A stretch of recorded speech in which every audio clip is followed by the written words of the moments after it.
राधे राधे दोस्तों। जैसा कि हम सब जानते हैं कि जाम्बवती और भगवान श्री कृष्ण के प्रिय पुत्र थे साम। साम भी युद्ध कौशल में पूरी तरह से श्री कृष्ण के समान थे। एक बार की बात है कि लक्ष्मणा जो कि दुर्योधन की पुत्री थी, उन्होंने साम को देखा और वो उनसे प्रेम करने लगी। साम भी लक्ष्मणा के सौंदर्य से मोहित होकर उनसे प्रेम करने लगे। वो दोनों जानते थे कि दोनों के पिताओं के आपस में वैर भाव है। श्री कृष्ण पांडवों के समर्थक हैं, जबकि दुर्योधन पांडवों के दुश्मन। फिर भी उनका प्रेम बढ़ता ही गया। इसी दौरान हम देखते हैं कि साम और लक्ष्मणा के प्रेम संबंध की खबर गुप्तचरों के माध्यम से दुर्योधन को पता चल जाती है। दुर्योधन ने दोनों के संबंधों को खत्म करने का फैसला लिया और तुरंत लक्ष्मणा के स्वयंवर की घोषणा कर दी। स्वयंवर शुरू होता है और साम को इस बात का पता चल जाता है कि लक्ष्मणा का स्वयंवर हो रहा है और स्वयंवर का निमंत्रण साम को नहीं भेजा गया है। जब ये बात साम को पता चली तो उसने सोचा कि जिस तरह उनके पिता ने उनके प्रेम यानी माता रुक्मिणी का हरण करके उनसे विवाह कर लिया था, उसी प्रकार मैं भी लक्ष्मणा का हरण करके उससे विवाह करूंगा।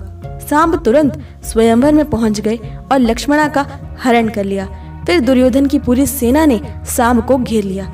दोनों पक्षों के मध्य भयंकर युद्ध हुआ, लेकिन साम अकेला कौरव सेना के सामने नहीं टिक पाया और कौरवों के द्वारा साम को बंदी बना लिया गया। दोस्तों, गुरुओं के वशिष्ठ के द्वारा साम को बंदी बनाकर जेल में डाल दिया जाता है, कारागार में डाल दिया जाता है। लक्ष्मणा का स्वयंवर दोबारा से दुर्योधन के द्वारा आयोजित किया जाता है, लेकिन अब कोई भी अन्य राजकुमार लक्ष्मणा से विवाह करने के लिए तैयार नहीं था, स्वयंवर में आने के लिए तैयार नहीं था, क्योंकि ये माना जाता था उस समय कि यदि किसी अन्य पुरुष के द्वारा अगवा की गई महिला को हम ब्याह कर ले आते हैं तो ये सही नहीं है, क्योंकि ये महिला उसी व्यक्ति से संबंधित थी जिसके द्वारा उसका हरण किया गया।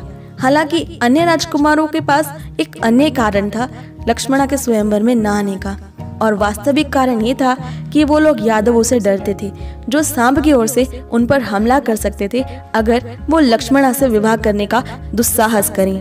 दोस्तों, इसी बीच होता ये है कि द्वारिका में जब श्री कृष्ण और बलराम को ये बात पता चलती है तो वो हस्तिनापुर पर आक्रमण की तैयारियां करने लगते हैं। विशेष रूप से बलराम जी को सांब काफी प्रिय थे।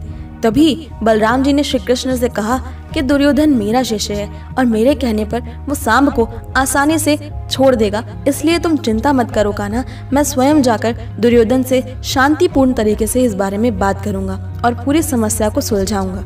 श्री कृष्ण के समझाने के पश्चात भी बलराम जी हस्तिनापुर आए और कौरवों से सांब को छोड़ देने के लिए कहा, लेकिन दुर्योधन ने अपने गुरुदेव बलराम जी की बात भी नहीं मानी।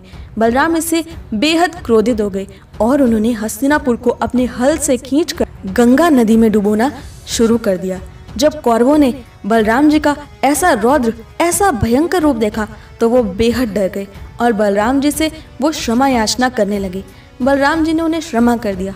कौरवों ने साम और लक्ष्मणा को आदर पूर्वक बलराम जी को सौंप दिया और द्वारिका आकर दोनों ने वैदिक संस्कृति के अनुसार, सनातन धर्म की प्रक्रिया के अनुसार विवाह किया।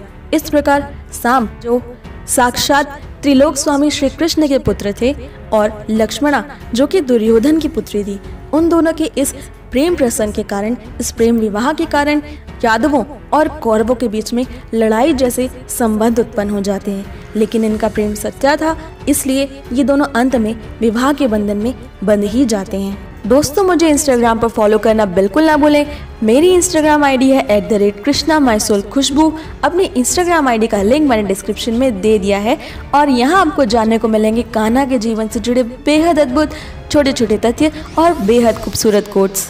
आपको ये कहानी कैसी लगी हमें कमेंट करके ज़रूर बताएं, और अगर आपको ये वीडियो पसंद आई तो उसे लाइक, शेयर और हमारे चैनल को ज़रूर सब्सक्राइब कर लें। नोटिफिकेशन बेल भी ऑन कर लें ताकि हमारी सारी नई वीडियोस की नोटिफिकेशन सबसे पहले पहुंचे आप तक। मैं मिलती हूँ आपसे अगली वीडियो में, तब तक के लिए stay happy and Radhe Radhe.